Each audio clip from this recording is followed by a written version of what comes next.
اللهم إن كانت هناك ذنوب تحول بيننا وبين تيسير أمورنا فاللهم اغفر لنا. اللهم اكتب لنا ارتقاء في أحوالنا وحقق لنا ما نتمنى. اللهم لا تجعلنا عبئا على أحد. اللهم لا تحرمنا خير ما عندك بشر ما عندنا ولا بقلة شكرنا. اللهم لا تخذلنا بقلة صبرنا ولا تحاسبنا على قلة استغفارنا. اللهم أنت الكريم ورحمتك وسعت كل شيء. يا رب اهدنا واجعلنا من الذين اهتدوا هداية لا نرتد بعدها أبدا، وأسعدنا سعادة لا نشقى بعدها أبدا. اللهم ما نخشى أن يكون صعبا في هذه الدنيا فهونه علينا، وما نخشى أن يكون عسيرا في هذه الدنيا فيسره علينا، وما نخشى أن يكون شرا في هذه الدنيا فاجعله لنا خيرا وأنت على ذلك قدير. اللهم بشرنا بما يسرنا، اللهم بشرنا بما يسرنا، اللهم فاجئنا بما يسرنا، اللهم أعنا على ذكر. السلام عليكم، ازيكم عاملين ايه؟ يا رب تكونوا بخير. وحشتوني من الفيديو اللي فات. ولو لسه اول مره تشوفي قناتي ما تنسيش تشتركي في القناه وتفعلي زر الجرس عشان يوصلك كل فيديوهاتي. ولو عجبك الفيديو بقى ما تنسيش تحطي لي لايك وتكتبي لي تعليق حلو منك. زي ما انتوا شايفين كده، احنا اليومين اللي فاتوا دول كان التراب وهوا ومطره وحاجات من دي يعني.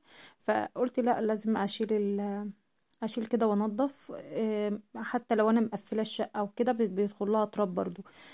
فقلت لا، هشيل وانضف واخلي الدنيا زي الفل كده بس لما الجو يهدى. انتوا عارفين الثلاث ايام اللي فاتوا دول كانت مطره وتراب وهوا وكده. فمرضيش اشيل اليومين اللي فاتوا. بصراحه ما شيلتش حاجه من مكانها، كنت بعمل من على الوش كده بس.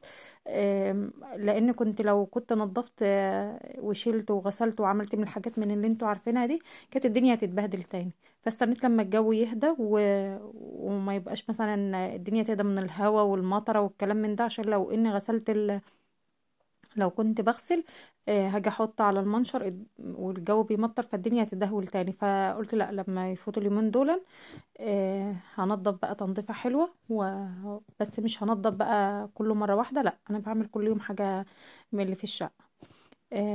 عشان انتوا عارفين اليوم بيجري ما بحسش باليوم من المدارس والدروس، وكمان بنودي دروس وكده، فبحس ان اليوم عندي بيجري في ثواني ما بحسش بيه. فما ينفعش اشيل الشقة كلها واجي ملحقش المها. كمان على ما عيالي يقعدوا يذاكروا جايين من المدرسة عايزين يتغدوا وكده، فما ينفعش اشيل الشقة والجو برد وهسيب الدنيا كلها مكشوفة. فقلت كل يوم اعمل حاجة. شلت الاول المفارش، الدنيا كانت كلها تراب، فقلت ايه ابدا الاول. السجاد عندي انا شلته. هنزلكم الفيديوهات كل يوم فيديو، لان لو كنت عملت كل مره واحده كان هيبقى طويل عليكم قوي. وانتوا عارفين انا ما بطولش في الفيديوهات بتاعتي.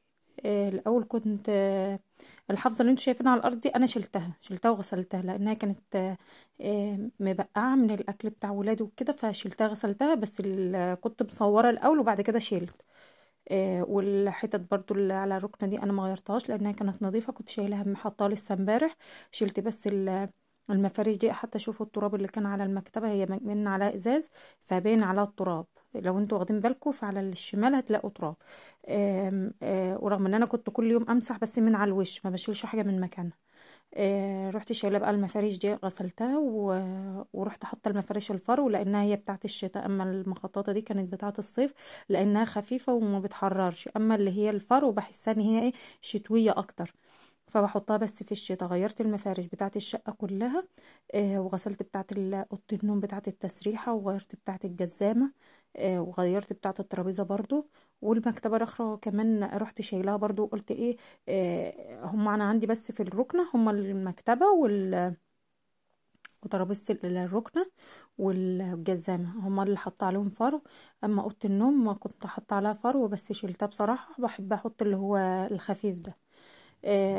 لان عندي اوضه النوم ما فيهاش بلكونه ولا كده، بحس ان هي ايه مع الفار والاوضه ما فيهاش حته، يعني ما فيهاش تهويه قوي، بحس ان خنقه. فبحب احط اللي هم الخفاف دول. ومسكت المكتبه كده لمعتها كلها لانها بيضه فبيبان فيها التراب اقل حاجه، ولو ما مسحتهاش كويس بحس ان هي مش نظيفه ومش حلوه. يعني معنى اصح ان هي ايه، مش عارفه يعني لازم تلمعها كويس لانها بيضه. مش بني، ان هي ما يبانش فيها الوساخه، لا، من اقل حاجه بيبان فيها او بصمات او كده. فمسكتها نضفتها كده كويس وخليتها زي الفل ورجعت كل حاجه مكانها. وبعد كده دخلت على المطبخ. انتوا عارفين ان انا لازم انضف الاول بره وبعد كده اخش المطبخ. هنا كنت خلصت كل حاجه، بس شلت الحافظه. كان تاني يوم رحت شايله الحافظه، لاني لو كنت عملته كله في يوم واحد ما كنتش هقدر. شلت الحافظه تاني يوم ورحت غسلها. وهنزل لكم الفيديوهات ان شاء الله، يا بكره يا بعده. انا عارفه ان انا بتاخر في الفيديوهات، بس ما عنديش وقت اصور بصراحه والله. لو كان عليا انا ممكن يعني انا نفسي انزل لكم كل يوم فيديو او كل يومين، بس انا ما عنديش وقت بسبب المدارس والدروس والكلام من ده. بحس اليوم عندي كله ضيع في الوقت ده. هنا دخلت بقى على المطبخ. الطماطم دي انا كنت ده كان قفص طماطم انا عاملاه من امبارح بالليل. بما ان انا ببقى قاعده بقى بالليل فاضيه، رحت ماسكاهم غسلاهم ومقطعاهم كده وحطاهم في الحله، بس ما حطيتش فيها ميه. الميه دي كلها اللي نازله من الطماطم. انا بحب اعمل الطماطم كده، امسكها زي سليق، يعني تستوي على البوتاجاز. في ناس بيجيبوها يقطعوها ويعصروها في الخلاط ويصفوها، لا انا بحب احطها كده في الحله واسويها على البوتاجاز، بس من غير ميه، هي بتنزل ميتها. يعني لو انتي وطيت عليها اول غلوه وبعد كده وطي عليها، هتروح منزله الميه بتاعتها وتستوي مع نفسها. وبعد كده غطيتها وطفيت عليها وغطيتها وسبتها لتاني يوم ان هي تبرد. وبعد كده الصبح، دي كان تاني يوم بصراحه، رحت ماسكاها كده عاملاها بالهاند بلندر. كانت بردت بقى، ما انا طافيه عليها من بالليل، كانت بردت. ورحت ماسكاها كده عاملاها وصفتها، عشان ما بحبش قشر الطماطم ولا البذر. صفتها وبعد كده حطيت عليها كل حله حطيت عليها نص كوبايه زيت. هتقولي لي حطيت عليها زيت ليه؟ ما كده كده ما انت هتعينيها. لا، الزيت ما بيخليهاش تفور على البوتاجاز ولا تبهدله، وبيخلي صلصه الطماطم حمراء قوي. هي باينه لكم ان هي فيها حتت صفرة، بس هي بصراحه هي مش صفرة، ده هي كانت حمراء. بس في كام واحده بس هم اللي كانوا فيهم حتت صفرة كده، بس هي كانت حمراء وجميله بصراحه. حطيت عليها هنا كنت الحلل انا عامله. هتقولي حاطه الحلل كتير ليه؟ لان انا عندي حله كبيره، حلتين كبار بس فوق المطبخ. فعشان لما اطلع اجيبهم يعني دربكه كده ومش عارفه ايه، فقلت لا، استسهل احطهم كده في الحلل اللي عندي وخلاص، بدل ما احطهم في حله كبيره والحله اصلا فوق المطبخ. يعني حط عندي الحلتين كبار حطهم فوق المطبخ ولسه هطلع اجيبهم وكده، لا، رحت موزعهم على الحلل دي، اللي هما حلتين كبار وحله وسط، بس مش عارفه باينه لكم صغيره ليه. بس هما حلتين كبار، يعني اللي هي الالومنيا والاستانلس كبار، اما القدامانيه دي يعني وسط. وهنا كنت صفيتهم وسبكتهم وحطيت زي ما انا قلت لكم، بحط على كل حله نص كوبايه زيت واسيبهم يغلوا غلوه، واطفي عليهم وعبيتهم في الاكياس كده، وبعد كده اروح ادخلهم في الديب فريزر.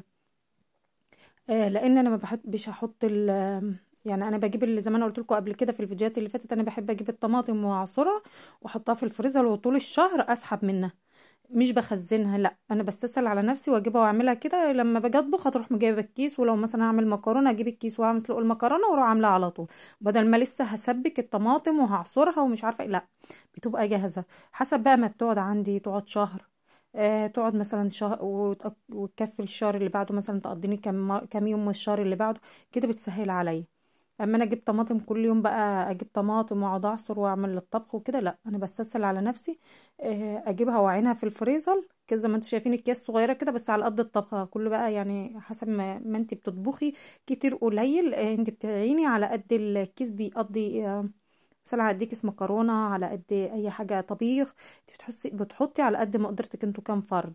احنا عشان احنا 4 فما بكبرش الكيس، لان احنا يعني احنا 4 يعني مش كتير، فبعمل على قد الاكله بتاعتنا، ما بكبرش الكيس. انت بقى عددكم كبير بتكبر الكيس بقى وبتريحك. آه يعني من الحاجات اللي بتريح طول الشهر. هنا بعد كده بقى خلصتهم وعينتهم في الفريزر، وغسلت البوتاجاز. كان البوتاجاز متبهدل يعني من الطماطم وكده، فقلت اغسله هو كمان. انتوا عارفين ان انا دايما معاكم بغسل البوتاجاز وكده، فما جبت لكوش الحته دي. رحت خلع بقى الشفاط. انا مش قادره اتكلم والله، عشان انا كنت غاسله الحافظه وغاسله مشايات وغاسله حاجات من دي في الشقه، فقلت ما اسجل الفيديو وبعد كده اقعد بقى. خلاص خلصت البوتاجاز وبعد كده غسلت الشفاط. زي ما انا قلت لكم، انا بمسك الشقه واحده واحده، الحاجات مثلا المتعبه الاول وبعد كده ايه، الحاجات الباقيه. مسكت غسلت الشفاط. كده كده انا كده يعني حاجات تنظيفات الشتاء وكده، فلازم اغسل الشفاط لازم، عشان الشفاط عندي بغسله كل شهر. حتى تلاقوه مش الوسخ اللي قوي، يعني في شفاطات بلاقيها سودة من كتر الزيوت اللي عليها. لا انا مني بغسل الشفاط كل شهر، ما بطولش عليه، فبيفضل نظيف وزي الفل، يعني ما بيتعبنيش في الغسيل. وهنا الفرشة دي بصراحة الفرشة دي جميلة. بص بستعملها في كل حاجة، كل حاجة بغسل فيها. انا ما بغسلش الشفاط بالليفة. اغسلي جربي كده، اغسلي الشفاط، شيلي الدهون اللي عليه بالفرشة. مش شرط الفرشة اللي زي دي، اي فرشة، حتى لو فرشة السجاد اللي بتاعت البلاط، انا كنت بغسل بها الاول، بس لما جبت دي فبغسل بها دايما. والطبق حاطه فيه كلور وبريل، بس مش حاطه اي حاجه خالص. بتنضف وتبقى زي الفل. يعني المروحه دي كانت، بصوا والله العظيم، كلها زيوت، كلها زيوت من اليمة اللي انا بغسل فيها دي. غسلتها الاول بالفرشه. الكلور بيسيح الدهون. كنت الاول بجيب سيتريس، بس بصراحه بقى غالي، بقى الازازه ب60 جنيه، بس حرام يعني ان انا اجيبه ب60 جنيه، وانا ممكن اقدر انضف الشفاط. بصراحه انا كنت بجيبه للشفاط وورا البوتاجاز. ما كنتش بستعمل السيتريس الا في الحاجتين دول بس، الشفاط والحيطه اللي ورا البوتاجاز، لانها من الطبيخ وكده، فبتحسوا ان هي فيها زيوت وكده.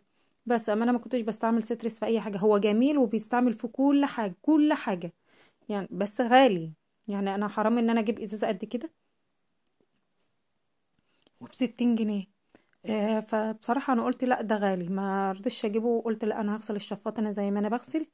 غسلته. في ناس بتغسله بمية سخنة، بس أنا بغسله الأول زي ما انتوا شايفين كده، حاطة في العلبة دي صابون وكلور بس، مش حاطة أكتر من كده. واغسلي بالفرشة دي. الفرشة دي بتجيب المزانق اللي هي شفتوا الجناب اللي أنا بغسل فيها دي، ساعات بتبقى مزيتة، بتبقى فيها زيت ومزنق كده فيه، ومهما تجيبها بالليفة ما بتطلعش. جربي اعمليها بالفرشة دي، بتخليه زي الفل. عملته مرة واتنين وتلاتة، وبعد كده لقيته زي الفل. بعد كده اروح جايباه غسلاه غسلاه بالليفة المواعين العادية يعني، ومعاه حتة سلكة. بيبقى زي الفل، مبيبقاش فيه اي حاجة. يعني جربي كده اغسليه. انا طول عمري بحب اغسل الشفاط بالفرشة، يعني هتستعجبوا ان انا بغسله بالفرشة، بس لا والله، يعني جربوا كده غسيل الفرشة تخليه زي الفل. بس انا كنت الاول بصراحة ما بغسلوش بالفرشة الصغننة دي، انا كنت بغسله بفرشة البلاط. كان عندي فرشتين، واحدة للسجاد وواحدة التانية، واحدة خشنة وواحدة ناعمة. فكنت الخشنة دي اصلا انا ما بستعملهاش عشان ما كانتش بتمشي في السجاد، فمش هرميها. فقلت لا تعالى انا اغسليه، اخليك للشفاط. كنت عاملاها مخصوص للشفاط بصراحة. كنت كل ما اغسل الشفاط كانت بتخليه زي الفل. بس ما اعرفش راحت مني فين بصراحة. لما كنت بدهن الشقة اخر مرة، كان ما اعرفش راحت فين، في الدربكة اللي كانت عندي ما لقيتهاش. فرحت جايبة اللي هما الثلاث فرش اللي انتوا شايفينهم دول، كانوا الثلاثة مش عارفة ب7.5 باين او ب10. جميلة بصراحة، بغسل بقى كل حاجة. كل حاجة بتبقى حلوة اهو زي ما انتوا شايفين كده. الشفاط بقى زي الفل، وغسلت الحوض وهطلع اركبه. ورب الفيديو يكون عجبكم، متنسوش في اللايك